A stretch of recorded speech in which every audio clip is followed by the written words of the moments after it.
أعوذ بالله من الشيطان الرجيم. بسم الله الرحمن الرحيم. كتاب التوحيد. باب من حقق التوحيد دخل الجنة بغير حساب. 16 الرخصة في الرقية من العين والحمى. بسم الله الرحمن الرحيم، والصلاة والسلام على نبينا محمد وعلى آله وأصحابه وسلم تسليما كثيرا. سبحانك لا علم لنا إلا ما علمتنا إنك أنت العليم الحكيم. أستغفر الله الذي لا إله إلا هو الحي القيوم وأتوب إليه.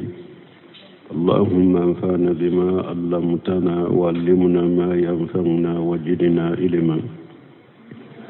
بي الأمس سوية هجرية باكلاني كمناني أن بيناني أنناني شهر رجب من هجرة سانكال ولون فلنا بسوني وتاني كلناي ميلادي نصارو كجاتي بافلا أني مغاني سبا سانكالو فلنا بسوني وفلناي أمبي دورة بو مسجد الرجاء وامبو كونو درسو بي شيخ الإسلام محمد بن عبد الوهاب وكتاب كونو كتاب التوحيد. أمبي مسائل ودلا بوندامي ناكوني مغمين التوحيد كحقيقة إبادة الجنة كونو كاسوريما فسي فسي. أمبو بوندا مسائل ودو كونو. 16 مسائل تنورنا ورقصة في الرقية من العين في الرقية من العين والهما. نويا كيرا مغبسك يرسالو نيني جيكو يسرو يبسك يرسالو وبني فيم بغما يكي الدغرا يكي يرسالو نويا ديرما يكي يرسالو أيوتامي معقوجة من قوله لا أرقية إلا من عين وهمة. تيدن كو سالو لتين نفالك يرولا ninye yisoro kobo ani nipem bagama yiki.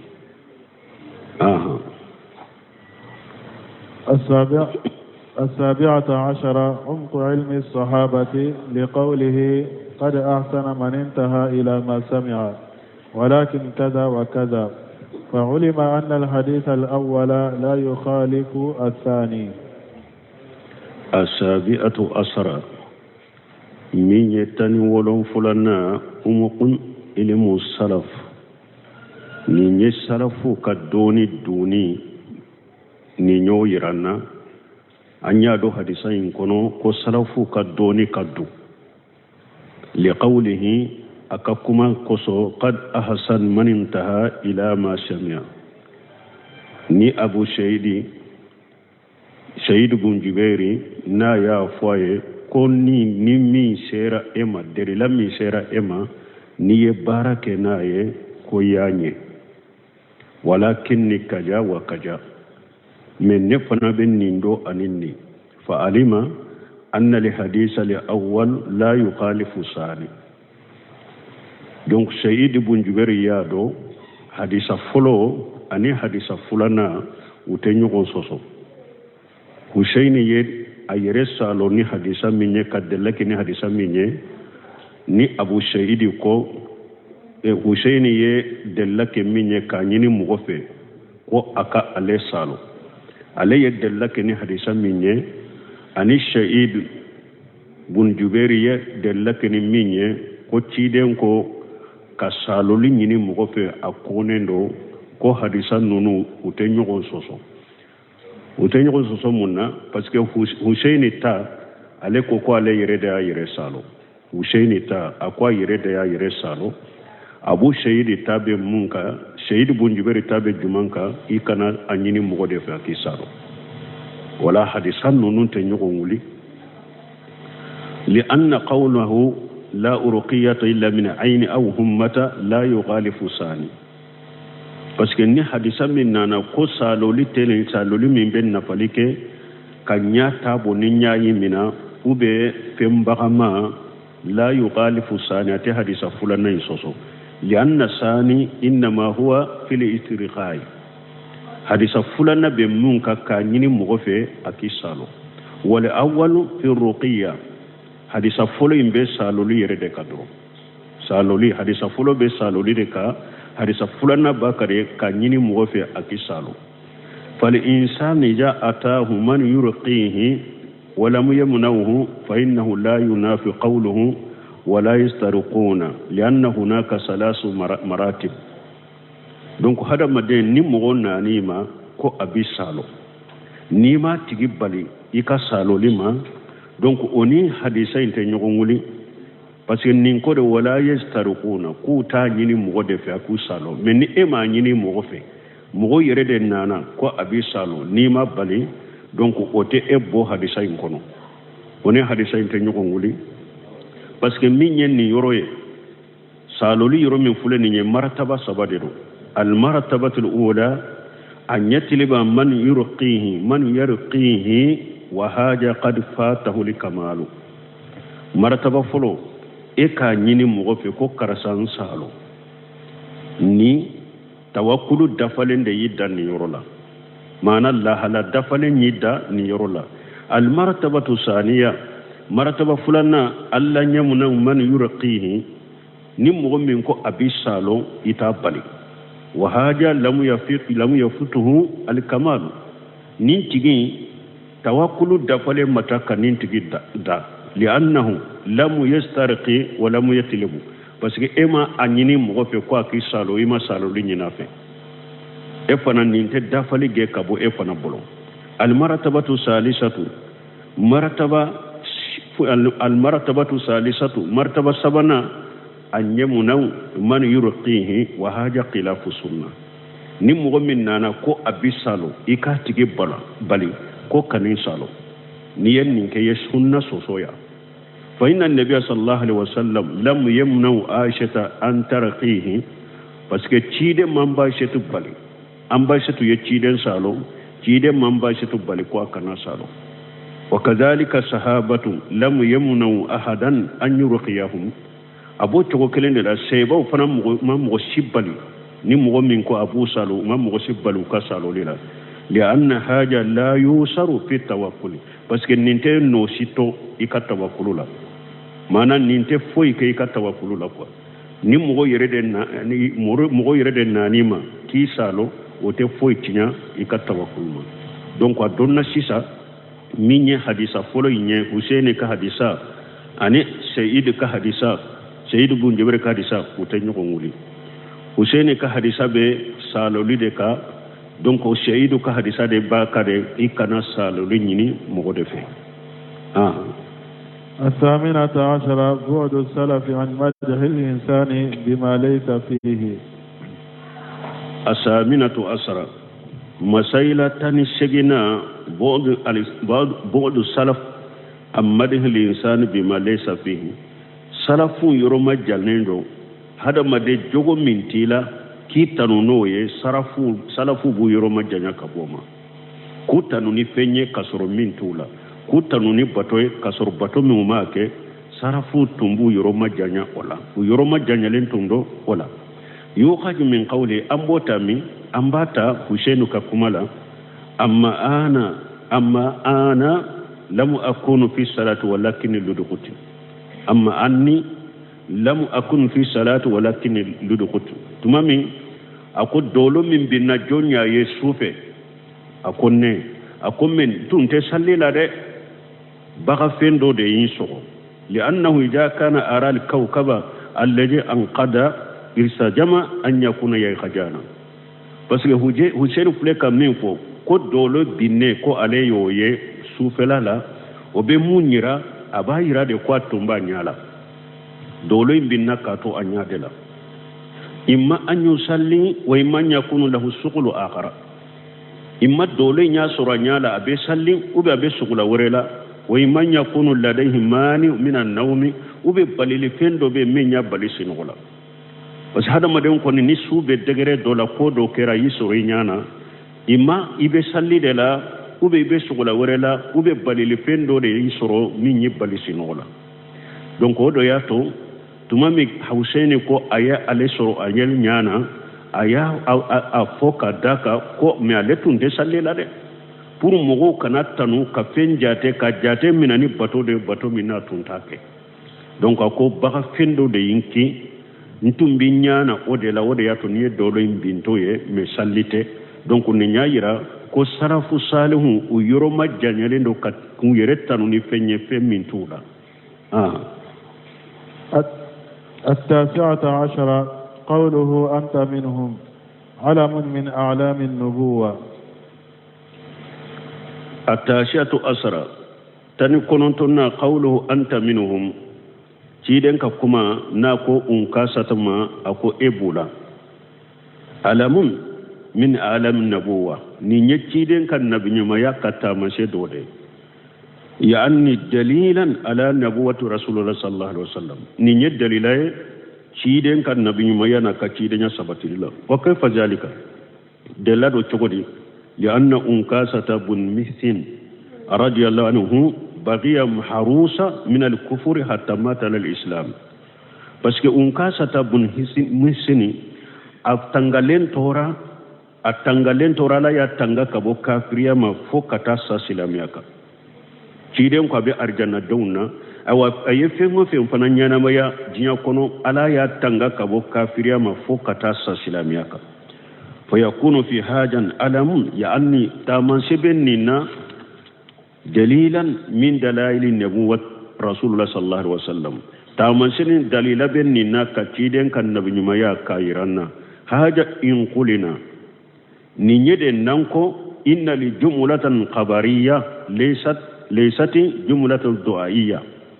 نيجد ننكو جملة من فلن ينكو أنبول إبولا نا يسرق كبارية لديدو كيدن يكبارية لديكي كو انكاسة بي أرجان دين نونونا ودي تابيك كيدن مكباكوي ni amma ke ko duwawu de do mana yala ni ciden ko unkasata ibula ayan kibariya ko abula de wa uba yedduwawu de ke ko alaka kulawa na yasro kibariya lin ya kibariya de ke ko abula o ye ciden kan ne bayma taman sai fa in qulna innaha jumlatan du'aiyya faqad naqulu aida fihi alamu min alamun nubuwa bo nan ko ayi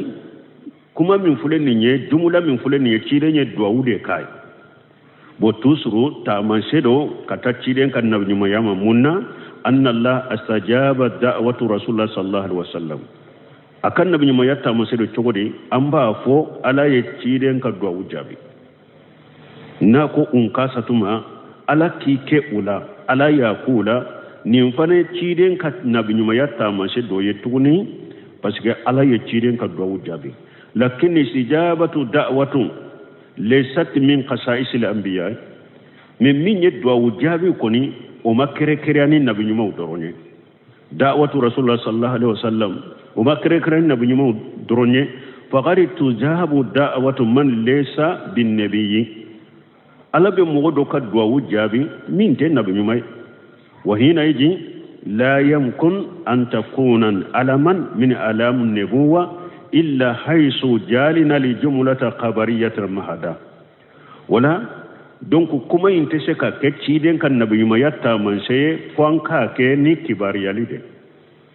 an ka ke ni kibariyali de ciden yanke kibariyali ke kan kibariya ko un ka sa tabe arjanna kono donc ala ya tanga kabo kafira ma fona fo sara islamiyaka abe arjanna kono ni nye ciden kan nabi ma yatta man sey parce que nan ko duwawu da ye duwawu de kaye har mogo ka duwawu be jaabi min te cidenye donc nabi mo yatta man se ka sorola mais nan ko aye kibariyali de ke ko abe arjanna kono asara islamiya ka fana be arjanna kono ni nye ciden kan nabi mo yatta man se doye al-20 fadilatu ukasha al-20 masaila muganna fadilatu unkasatu akafa samantia بكونه ممن يدخلون الجنة بغير حساب ولا عذاب fasamante nye jumaye abe mogola mogo munum be do arjanna kono nu te fese utella jaba unka sata be ulu kono ni nye fasamante unka sata yi wa hal nashhadu lahu bijalika yala amfana be sereya ke unka sata ni nyewa yala amfana be sika sereya ke ko unka sata be arjanna kono ba naam amfana be sereya ke ko unka sata be arjanna kono lianna rasul sallallahu alaihi wasallam sahida lahu biha parce que cide nye sereya ke unka sata ni arjanna wala cide nye sereya ke mugo ko abe do arjanna kono amfana be sereya ke ni o ko tigi be arjanna الحادية والعشرون استعمال المعارض الهادية والعشرون مسائل مغا أنكلنا استعمال المعارض كما تمتشغو كباركني كما تمتشغو دوye وفي المعارض مندوحة أن الكذب دونك باوكو كوكا كما تمتشغو دولا كو أبي وي تميوري كهذا مدين تمي كبونغالوما maari de munye ebe kuma dofo mogo be kuma miriya chogoya dola ka soro kuma nganya wure debe ela kuma folila ani munu be kuma mewulu ba meni haklina minye ani eye kuma foni nganya ne haklina minye wote kelenye uba foni de mal maari ko teme yorobe kuma temu chogo min fule ninye teme yorode kabongaloma وذلك لقول الرسول صلى الله عليه وسلم سبقك بها انكاسته وكما بيرجما ني تمامي تشيور وليلا تشيدن كو انكاستا فولو دي يكوننا فإن هذا في الحقيقة ليس هو المانع لحقيقية ني كما لاجي حقيقة يرلا من يتشين بالي ني تشيدن مي أكار جنة دونفو كو انكاستا فولو دي يافواني حقيقة تويده mun nyato ni cide man kuma ewa ninche jabi na ko unka sata folo de ya foinye haqiqa nyere to oye cide mbalin ku haqiqa yere kar janna doyin foye haqiqa gante yerete ko unka sata folo de ya afoinye haqiqa into yede bal almani ma asarna ilayhi fi sarah bal li fenye de anya koriya ke katam min nasarahu kono imman yakuna haja rajul munafiqa فلم يرد النبي صلى الله عليه وسلم فلم يرد النبي صلى الله عليه وسلم أن يجعله ما الذين يدخلون الجنة بغير حساب ولا عذاب إما شيء منافقين دو شيء ما لا يني أكاك كفار مغوكا منهم بدو الجنة كونو كاسروا ما فسفس وما لا جابا وإما خوفا من افتتاح الباب وبه شيء سرنا أكنا دايله فيشعل هذه المرتبة من ليس من أهلها نمو بسكتا نمرتبة نمو من تادونك مانا ewa ni ciden ko unkasa tayiko afolo de ninfo inye puru kadatu cidenye datu li cidenye kuma infoli ma ama unkasa ta folo foli intede ko wore debe me cidenye ninkere unkasa folo de ya fo inya kan ninkete me yoro de dro pura becce in kala yoro me me minyere ya bali ni cey ma fo cide may be arjanna kono sababu wore debe unkasa ta folo foli intede sababu wore debe o sababu ko fula dola kele imma don ko cey to nya munafaqide donc cide malla nyini aka afar arjanna deunka nunum bino kadu arjanna kono nute fese nu te la jaba munafaqide do cide malla nyini aka fo ka faruka wodi ata ko unkasa ta ya fo yinye ube cide sirana ninye dayele sisa ni mulila nko afana be arjanna kono mogo wore be wuli allaba mogo do be wuli minni arjanna doni manka donc cide nye sirat da tugu sinya kele ka fo unkasa ta folo ya fo inye الثانية والعشرون حسن خلقه صلى الله عليه وسلم الثانية والعشرون muga ani fulanna husnu khulqihi sallallahu alaihi wasallam kiden ka jogonyuma ni nye kiden ka jogonyuma iranna wajalika li annahu aradda hada rajulun wa sadda albaban على وجه ليس في قدادة على أهد ولا كراهة بس يتشيدن فلك سيرا داتو نينشي سيرا داتو مي مغوما دوغيا لا أما مغوما جيغالا بو أمام إوا كما فوق كما من بدجي مغولا na be digila na be toro aye sira datugu cheenye kasoro mugoma doya kuma ina kasoro mugoma ewa ikakoniya fensoro kuma ina digi roma soro kuma ina ninye chiden ka jogonyuma aya irana nunu na nyogono chiden buke ku datugu kasoro ama tuse mugola bo ama mugo dusu kasi ama juguya do mugo duskuna ama mugoma jigi kila gosi babul khawf min ash-shirki وقول الله تعالى عز وجل إن الله لا يغفر أن يشرك به ويغفر ما دون ذلك لمن يشاء باب الخوف من الشرك نيني بوندا سبانا كون نيني بوندا ميني سبانا دي فولي نيني بوندا دو أمبورا نمو ميني توحيدي كي حقيقي توحيد نياك حقيقة أي من حقق التوحيد دغلا جاب بغير حساب أي بوندا من تقولين بونا أو تقولين بوندا منا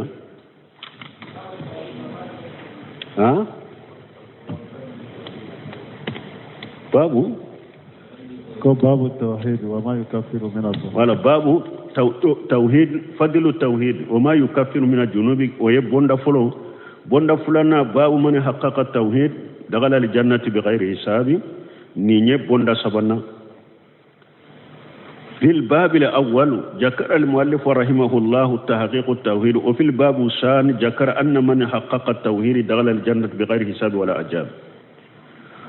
بوندا فلو توحيد فسمانتيا أنا أبي أكاد جنوب يافا بوندا فلانا نمو من توحيد حقيقة يبدو الجنة كاسوريما فسفسيما لا جابا وسلس بهذا الباب رحمه الله تعالى آية أصابنا كنين بونداي لأن الإنسان يرى أنه قد حقق التوحيد ولم يحققه نمبوندا لا ني يموني باسكو مغو دوبا يري جاتمينا كو عليه التوحيد كحقيقه كاسوريما كحقيقه مانا تمامي مؤلف يبوندا فلانكي أي نمبوندا سمونا كمانا هذا ما دام فنا أي توحيد كإبرة كتوحيد كلا تجو تجو يا كتجو تجو كنا دا يري لا يحكي كنا شيء فنا دي وقتي بسيرة توحيد كرو وقتي بسيرة فلان كفويا كرو دي مغو حكي كنا شيء فلان كفويا فنا كرو دي أني مغو دوفينا بنا بيري جاتي منا كوني توحيد كحقيقة كاسروي ما توحيد كحقيقة دي إسرائيل سيرة مشركية كرو وقتي بيكا سيرة فلان كفويا كرو مغو شيء حكي كنا شيء فلان كفويا كرو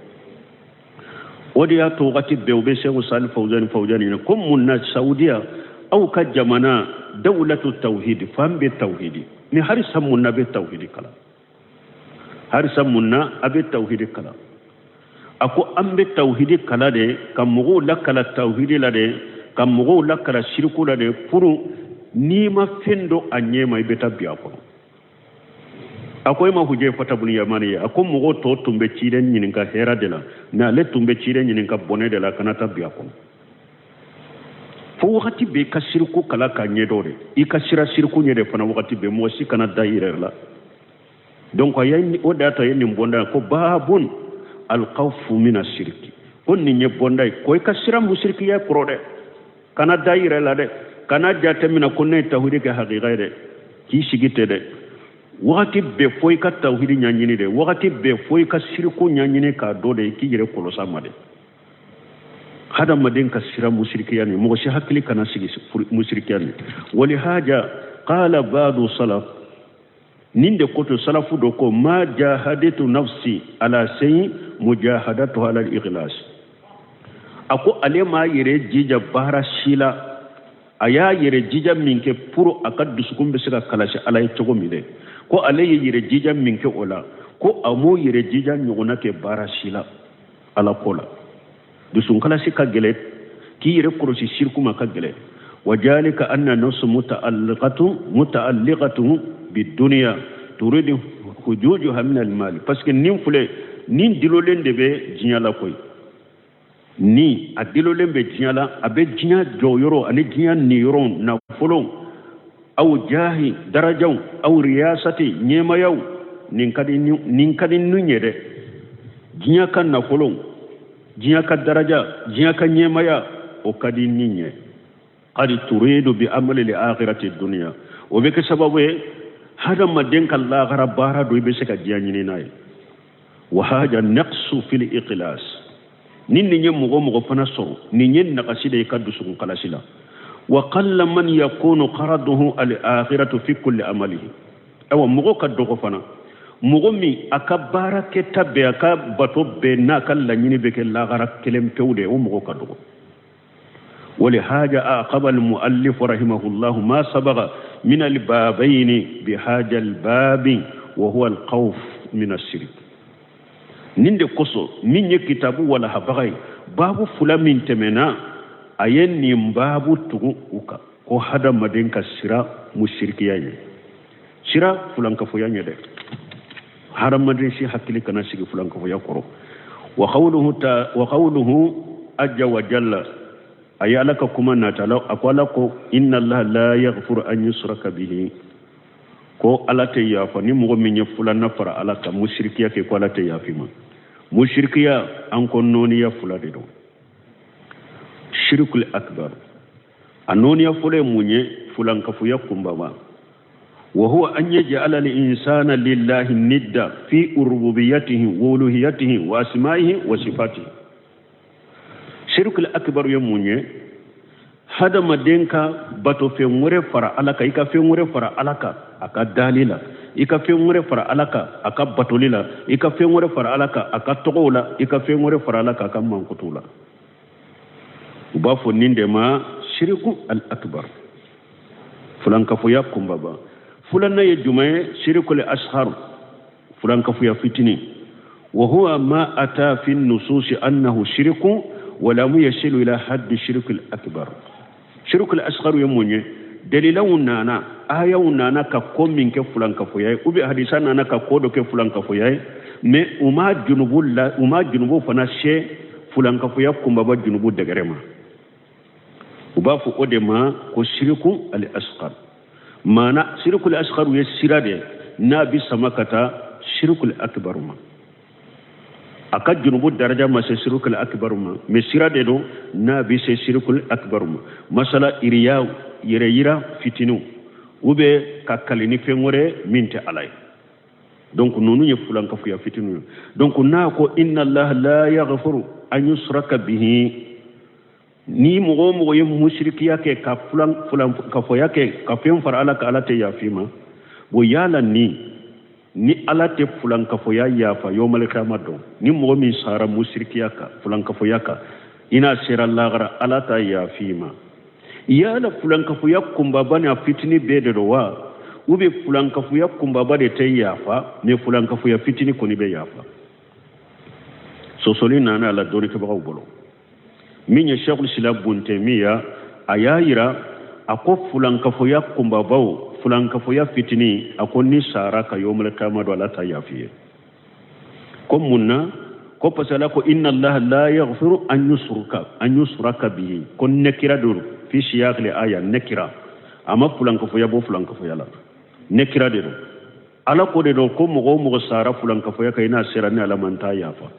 ala ma fulan ko foya bo fulan ko foya la wala shaykhul islam bun temiya ko fulan ko foya kumba bawo fulan ko foya pitini ni sara ka kiyama la ta yafa yi shaykh sal fawzan de la kanyin kan nim fanala ako kuma fulan bala ako me shaykhul islam bun temiya ko fulan bete yafa yalla garak ako de kuma sahalen fana bon ni men ni fulan kafu ya fitini u fula bete yafa me farago boni nyogonche fulan kafu ya kumba ba fule ate yafa ye lagara ni do na jahannaba kono fulan kafu ya kumba ba de kama itebo ibe dume jahannaba kono bada itebo bon fulan kafu ya fitini fule na ma yafa iye kabaira junubu dedo ni do na jahannaba kono fulan kafu ya fitini kama ni ka junubu hakke janina ka boyla ibe laba ka bo jahannaba be tar janna ni farago de munu nyogonche lagara farago mun bunu nyogonche o yenninde fula be kuma sahlena don ko fula site ya faye me fulan ka ya fitini tayte dume jahannaba kono ibe la bakabo bon jinya kirun la fulan ka ya kumba bana fitini faragu mundu nyogonche kumba ba abika bara becinya fulan ka ya kumba ba bi ka bara bede cinya fulan ka ya kumba ba jinya kono ni e fulan ka ya fitini woti ka bara becinya o donna bara mina bode cinya comme an bena faranfasiya cogo min fulankafoya fitini ale donna baara min na a b'o baara de tiɲa mais a ma don baara min na a t'a tiɲa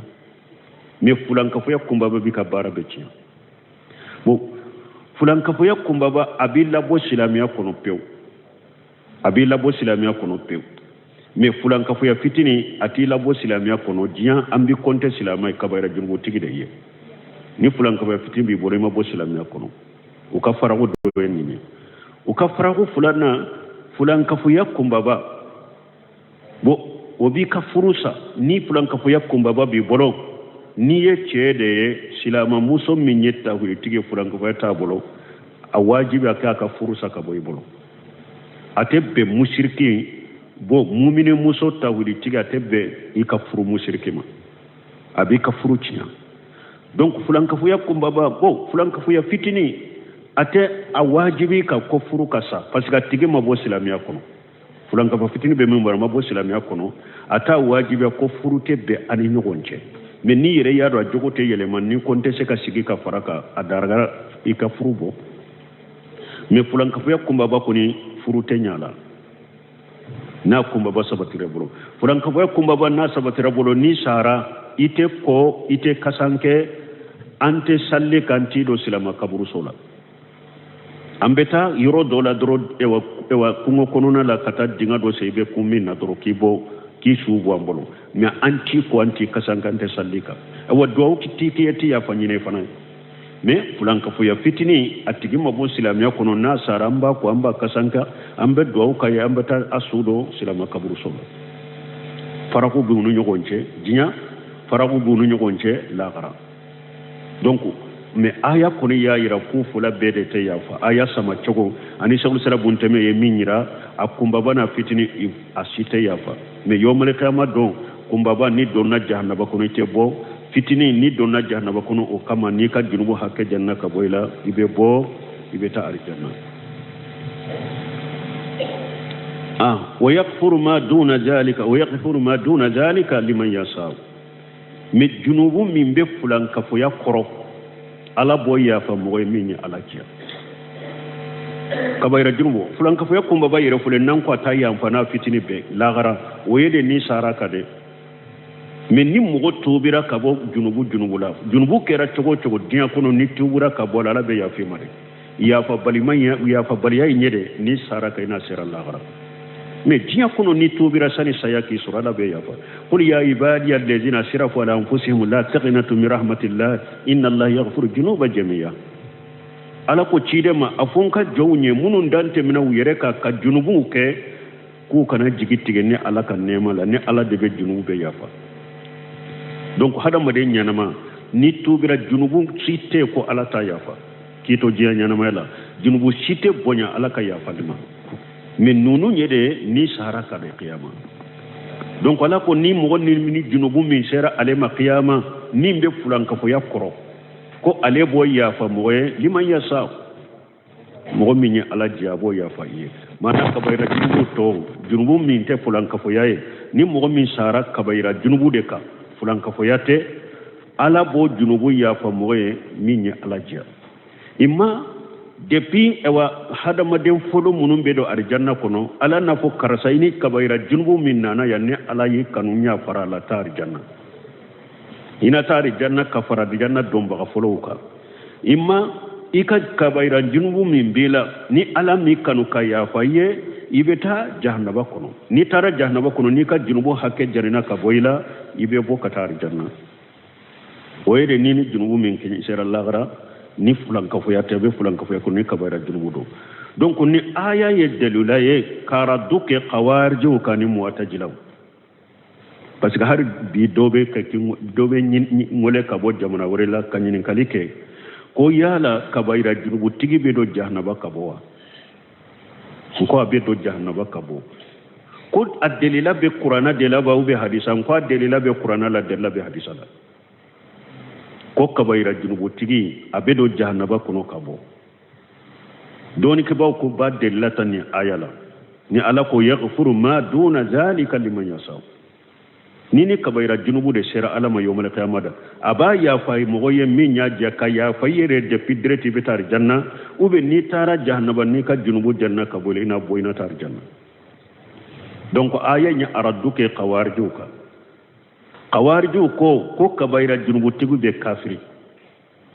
ni galon tige la yulu bolo kafiri de dolo minna yulu bolo kafiri de ye mo fa ye kafiri de kabaira junubu ibe mo korofo ye kafiri de qawarju bolo kabaira junubu tigi be kafiri jinya kono ika kiri ye kafiri de i fagali dagara adagaran ki kan nafulo mina ilafu ika joni boni dagara ika nafulo mina di dagara ye kafiri de walla gara fana qawarju ko kabaira junubu tigi ni donna jahannaba kono itebo abe jamana den chama silaman chama ka hakila jamana kono ko ni donna jahannaba kono itebo qawarju hakila na de do de qawarju ka aqidanu ka hakilina de do silamu ku yere kolo sama ahli sunna wal jamaa ka hakilina te shebo ka hakilina te tabiuna ka hakilina te tabino ka hakilina te ni mo nyuma nanu ko fe o ka hakilina te de ahli sunna wal jamaa ijma kabaira junubu tigi abebo jahannaba kono de adella fulani aya kono yaghfiru ma duna zaka liman yasau ni nya araduye qawarjuka nuko kabaira junubu tigi kafiri aradu ka kele afulana nuko kabaira junubu tigi te bo jahannaba kono ni nya araduye uka ala bese ka ya fa yere ite do jahannaba kono yere wonni do nahri jahannaba kono ni ka junubu janna ka boyla ibe lawa ka bo katar janna aya aradu ke mu'tajilaw fanaka parce que mu'tajilaw uduko kabaira junubu tugu jinya kono manjilatu baina manjilataini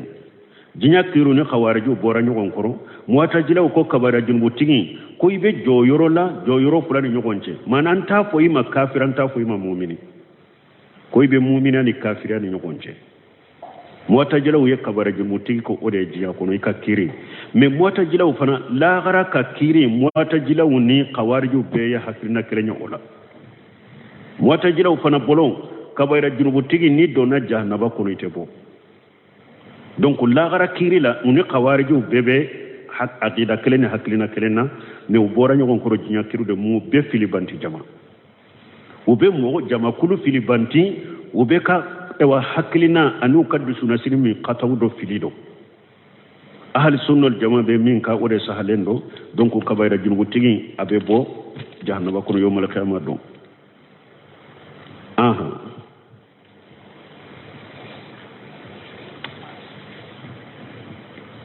وقال الخليل عليه السلام وجنبني وبني أن نعبد الأصنام وقال الخليل عليه السلام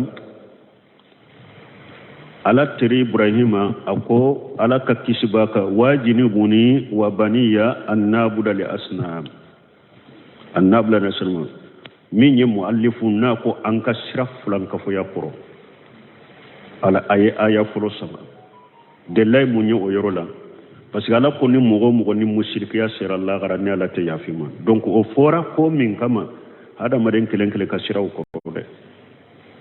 mogo ka sira fulan ka foya de ni ko ni sera Allah gara fulan ka foya bi kam minan kono doro ye ko be cinyale bolo ala te yafima ni kumba bari be dume jahannaba kono itebo ni fitini do be do jahannaba kono ni ka junubu janda ka bari be bo ibeta arjanna donc ni nyebba bagali ni kankariye hada maden ka sira mushrikiya nyade waya aya folo wajini buni wa baniya annabuda al asnama ibrahima kon akon tigala ne yoro majanya anin don an yoro majanya ka bo bodi batoma ajini bo akure munye mana ne ka ke fa boli ka ke fa ndon ka ke fa ewa boli ka ke fa ajiru mun ko rejina al mujanabatu ne ka kin fa boli ka kin fa ndon ka kin fa boli ka ko fa an kana gere nyogo na yere kanin gere boli bato la kanin ndon gira la nke fanna boli bato ka ke fanna nke fanna ndon ka boli bato ke fanna ndon ka ke fanna الأصنام سنم يمونye nuye ewa monima min nuya adila ka do hadamaden sawra la ube fenyana maya do sawra ka jo mogo babato ba fo de masanamu min bira la hadamaden sawra la ube fenyana maya sawra ka jo abe bato uba fo odema sanamu al wasanu ale kapana gorobali ale fana labole no gorobali no kateme sanamu ka wasanu yede akera sa be hadamaden sawra la abe fenyana ma sawra la ube ate fenyere sawra la kuludo kaburudo tungudo obede to ko wasanu obede to ko wasanu nu ko wasanu abese ka ke kaburuye nu ko wasanu abese ka ke kuluye nu ko wasanu abese ka ke iri jolenye nu ko wasanu aywa abese ka ke tungu yere jolene ba bato abese ka ke dingenye soye abese ka ke fana fen sawra la mayere donc wasanu bolendo globali lendo kateme sanamu ka nu ko ni ko sanamu min ko ni be hadamaren sawra la dorobe abe fenyana ma do sawra la ka jode sanamu ye me wasanu ba beta min be sawra la min te sawra la ni fen ko ni de do ni ya jo iba bato ka fara ala ka bere to ko wasanu woda to ciden de la ka fa allahumma la tajala qabri wasana yubadu akon tigala ikan in ka kabur ke boriye na be bato donc ibrahima ko donc ni sahidu ye munyeya ibrahima fule ka sira fulanka fo yakoro ibrahima minni ala ya tan wa ibrahima leje wafa aye lahiru ta'ala bolo ala ya nyamara ni fengo fenya aya beke ala ya nyamariya aka den kantiga ya bo sirafe ala de den kantiga le bola aye wa mushriki ya kele ka bori ukali na yere ka bolo ye bori ukali ka mushriki ya kele afilila tasuma kono mushriki ya kele kama kama bo aka mugoma tauhidi kama mushriki ya sirane kama menina tabe hari bi ibrahima hakli masigi ibrahima be dowke ko alaka alena dew nyoroma janya kabo boli batoma wodi ato ibrahima taymi ko o man ya amanu al bala bada ibrahim ako mo juma hakli be sigi bala ko ibrahima ko fe inna ibrahima kana ummata ghanita alaye ibrahima ke alimamiye katanu ko ala bato bagade do ala yere ko alimami de do ko beba alla dege tawhid la ala ya tanu ko ala bato la de do tawsiri do la inna ibrahima kana ummata la ka kelenkera jamai aka tawhidin ko so ala ya kelen jate mantonye bo no o ibrahima yere jorolendo o siralendo o be do ke ko ala ka le yere majanya ka le ka fa ka boli bato ka fa ka le deun ke fa na ka boli bato ko fa ko yoro majanya ma asiralembe fulan ka fo yakoro jon wore hakili be sigi o de tabu mulay kata ko be bugari kono ko ale ye seba tabina de do ko ale benna seba bisaba ko ale ye ulu ye seba mo bisaba ko ale yuya ko akelen kele besira yere koro munafiqiyai seba bisaba ko ale ye ulu nye ale benna ulu tilela akelen kele besira yere koro ni munafiqiyai bal umar ibn khattab fuleke cide nya fo umar ibn khattab ko abedo arjanna kono ala asaratul mubassirina bil janna umar ibn khattab bu kono mais umaru siralen tun de wakati be ciden fatulen ko fe umaru tumba fo huje fata made munafiqin munu tani fula min to fore korin tuulade korin ne tuulade parce que umaru yen fo munna parce que umaru be sira ciden ka nyana mayade aya fo ko ne be arjanna kono mais yala ciden ka fatulen ko fe nye ko ke min be mbala arjanna kono mi ma ko ken tado siranya fuleninde sira te ko me ko dalente ciden ka kuma lade mais umaru nyana ciden ko ne be do arjanna kono ya kan nyana mayade mais afatulen ko fe yala hari bi nebo marataba la uben tola odi ato asirana ayo huje fata nyinenka ako yala munafiqatan fula min forela ntogo bulawa akon nki mo shi jakki alaka ni e yeru la moteto etula umaru ni e yeru la moteto donc la hadama de anka sira anka juro anka na danyere la de mo shikana marasani yere ne tawhid kala ne ya nyado de ne mushrike kala ne ya nyado to suru sira i juro tawhid kitabu iku muraja iku kala doni ke bagaw lamme de harbi tawhid karamo lamme de harbi mo munum be kuma mushrike ka u ka kitabu nyini do ka kaseto lamme de kana shege de kana danyere la few isira mushrikiya koro ibrahima yere siranna mushrikiya koro ani ala tereya ana kalimamiya akeran kiran mantoy akelen kiran mantoy tauhidila ka boru kare afillata suma kono tauhidi kama ka anyamra ka den kantiga yalla hiru dafa nimbe ko fe asira lendo ajro lendo wala ni nya yira ko hada maden kelen kele ko ikasira ire koro fulan ka fuyanye mo si kana da ire la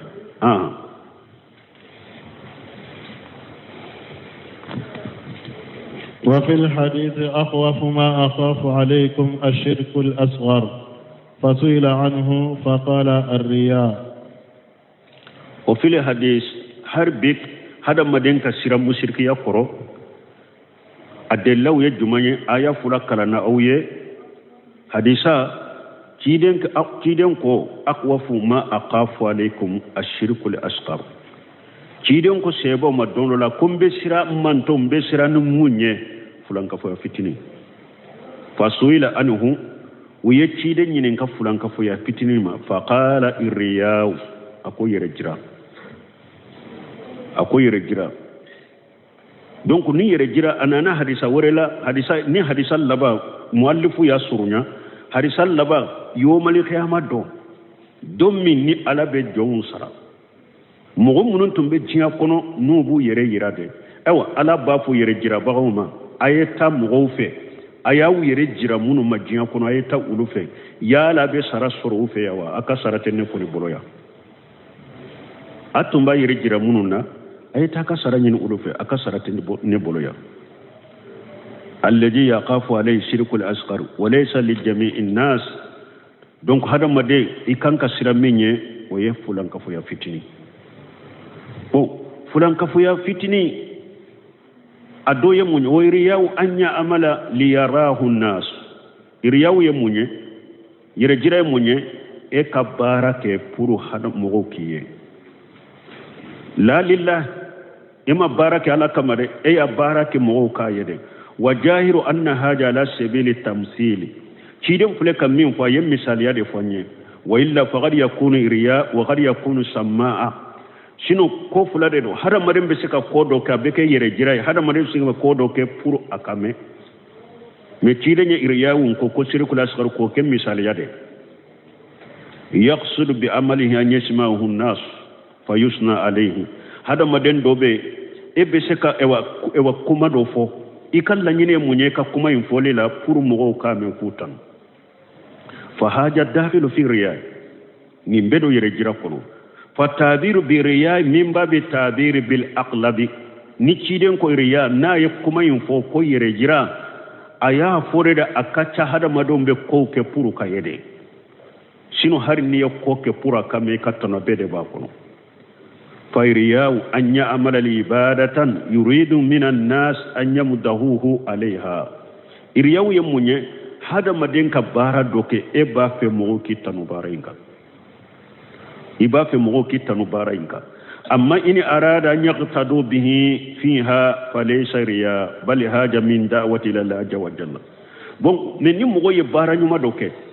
e kala nyina yibisukun kono ne kan ni bara nyuma ke nonu nye koro pour uku ladde go fana ka nyona ke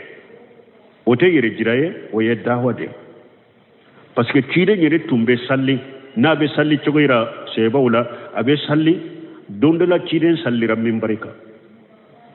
a joram min bari de ka salli na be sujuda be bokko fe ka jige ka sujudu ke duguma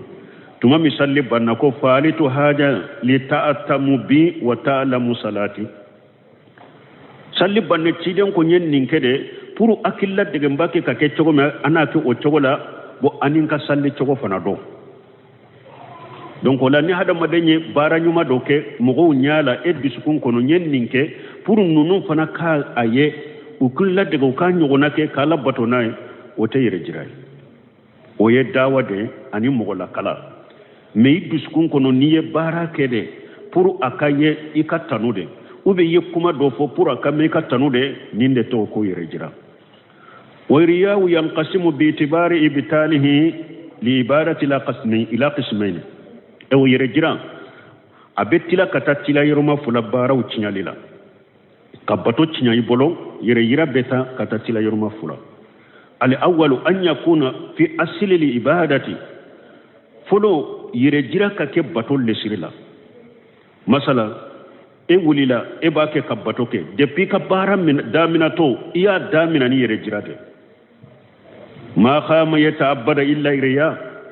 إما ولي بوري كبتو إنك فوي كما يرجراته فهذا عمله باطل مردود عليه nintigila mo ka bara tinyalen wa ka bara sagilen bama depuis ebe wuli ka bato inke wakati mi ini yere jiranga nya de wuli la ka bato inke o ye bara tinyalen o de lay jumay hadisul qudsi min nana ni alako ana aqina surakai an shirki man amila amala asraka ma fihi khairi tarakituhu wa shirkahu alako jenyogo naw jera be sika kari nyogo na ne alaye jenyogo fula kari bagay kateme beka ni mugo ye barake iye fengore farane alako barayina eni ka barayin benne makotala donc bara depa daminato bato depa daminato ibola damina ni yere jirade fo kataba o ye bato cinyalenye o sagele mbima alam makosi tolak ni nye yere jira na donna barala a togo folo de fuleni ni bara cinyana pew asani an yakuna riyau tariya ala ibadati yere jira togo ya fulana bato wala e ka bato yere jira nana do akono de mana bato damina na ebolo bato lisiri damina na ebolo ni dusun kalasi de ebe mumbin kalama dro yere jira nana do ila bato inkono bon ni fana min fuleni nye afana betila katatila yoroma fula tira yoroma folo eye bato in daminato eye dusukun kalasi kito bato na dro yere jira na ni dusukun kono yere jira na ni dusukun kono dro ya nyone amma sabati dusukun kono ya nyone tente e ka batola la yadurru fa hada la yadurru ninti toro ni yere jira nyone kata amma sabati bolo ati toro ninti toro مثاله الرجل صلى ركعة ثم جاء ناس في الركعة الثانية فحصل في قلبه شيء بأن تالوا ركوع أو سجود أو تباكى وما شابه ذلك فإن دفعه فإنه لا يضره لأنه قام بالجهاد ومثال يا مونye mogo do ebake ka salli iddo na salli ya arakan fulo salli dusun kala sile ibe arakan fulana na dro mogo do nana yi ka wuruku janya ube yi ka suju janya ube yi yere kashi uluna nyogodan pour ku yere yirola umin nani madro ya nyone ka bo yere la ya nyone ka bo duskun kono ninti toro parce que fule ka jadu de do keya ninti toro fule ka jadu de do keya ni yere jira nyone ninti toro mais wayni istarsala ma hu فكل أمل ينسى أن رياء فهو باطل من ني أو ني يرتو يرجرين بلودو ني يرجرين نانا إما يكسل لا إما دامنا ني يرجرين من يرجرين ناني ما إما نوني يرتو أبلو كتا مثلا إيكا إيوا جولي جانيا وبي يوركو جانيا وبي يسجرو جانيا وبي يركسي فهاجة كل أمله هابتو nintigila mo ni yere to yere jira mbolo katare fo ewa kataba ewa bato mbapeo nintigila mo fana ka bato achinyaleno walakin hal haja al butlan yamtadu ila jamil ibadati amula me yala ni ewa mbara chinyam bato chinyam mfulene abika bato mbede tawa ube ni yere jira donna bato min abode doron chinya ni mfana la hala fula bala bato ni bato in folo ana laban tugulembe nyongona ni yere jira danna laban na dro bato in folo na laban te sika fara ka bonyogona yere jira donna bato in laban na i yere to yere jira moro fokata bato imbe de chiana misali la salli arakan folo anya fo chogo mi o kala sira arakan fulana dusu ewa yere jira donna wala bo yere jira ima nyoni i yere to bo yere jira ntora boro fokata salli ba arakan fula imbe chiana parce que salli arakan fulay kelente se ka fara ka bo kelena ubede norole mbe nyona ni nyorola arakan fulay mbe chiana donc o yere ni yere jira tunnika batola bato min folo na laba tugulen de be ɲɔgɔn na u tɛ se ka fara ka bɔ ɲɔgɔn na i yɛrɛ to yɛrɛ jira in bolo bato in bɛ tiɲɛna mais n'a y'a sɔrɔ bato in folo na laba tugulen tɛ ɲɔgɔn na yɛrɛ jira donna min na o de bɛ tiɲɛ yɛrɛ jira ma don min na o tɛ tiɲɛ o misali kɛmɛ bɛ mɔgɔ bolo kɛmɛ bɛ e bolo 50 i y'o sadakati i y'o ta k'o di fantan ma i dusukun kalasilen yɛrɛ jirama dɔ la i ye 50 sadakati i dusukun kalasilen i taara kɔfɛ 50 filanan min fana b'i bolo i y'o fana ta k'a di fantan ma mais a ditɔ yɛrɛ jira donna o la o dintɔ yɛrɛ jira donna o la donc yɛrɛ jira donna 50 min na o de bɛ tiɲɛ 50 fɔlɔ min n'o sadakatira ni dusukun kalasi o tɛ tiɲɛ parce que ninnu u tugulen to ɲɔgɔn na u bɛ se ka fara ka bɔ ɲɔgɔn na 50 fɔlɔ min sadakatira ni dusukun kalasi baasi tɛ ka o la mais 50 filanan min ni yɛrɛ jira donn'o la o tiɲɛna i ka bato bɛɛ tɛ tiɲɛ nin na dɛ bato n'a fɔlɔ n'a laban bɛ se ka fara ka bɔ ɲɔgɔn na u nɔrɔlen tɛ ɲɔgɔn na yɛrɛ jira donna min na o de tiɲɛna yɛrɛ jira ma don min na o ma tiɲɛ don seminu y'a misaliya kɛ salli ayiwa ani n ye 100 min fɔ 100 sadakati donc a ye taradudu kɛ yɔrɔ min n'a ko o masayila tunna kan a dɔn derisu de ko a tɛ se ka hakilina jɔnjɔ di o la o ye salliji yɔrɔ de masala salliji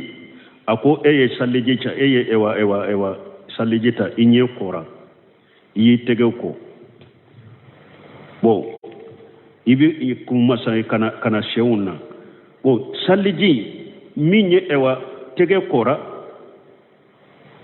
ɲɛw kora i y'i tɛgɛw ko i ka ɲɛw kora i b'i tɛgɛw kɔli la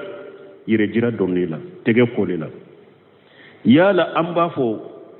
ɲɛ min kora ni dusukun kalasi o baraji sabatilen b'i bolo yɛrɛ jira donna tɛgɛ min kɔli la yala o baraji sabatilen b'i bolo mun bɛ a bɛɛ de bɛ tiɲɛ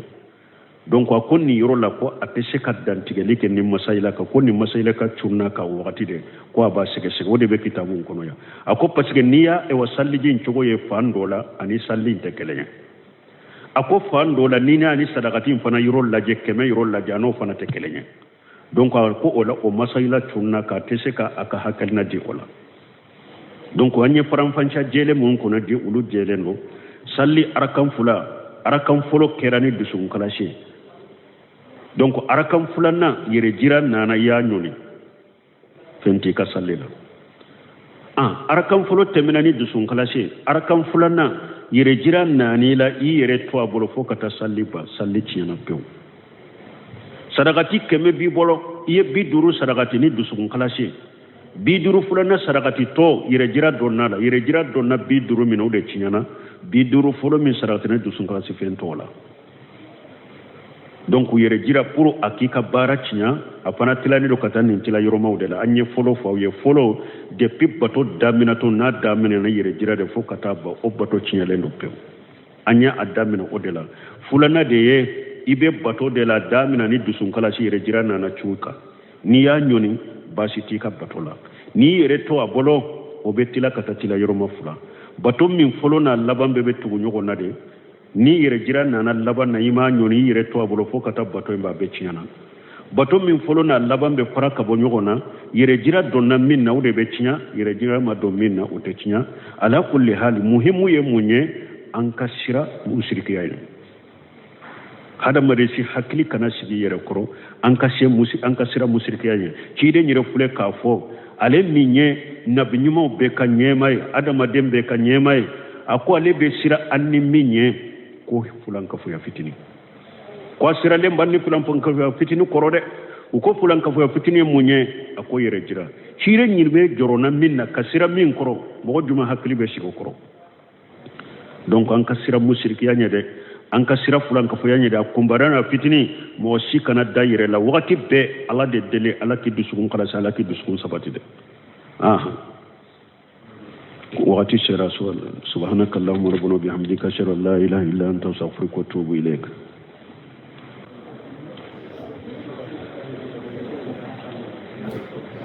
أعوذ بالله من الشيطان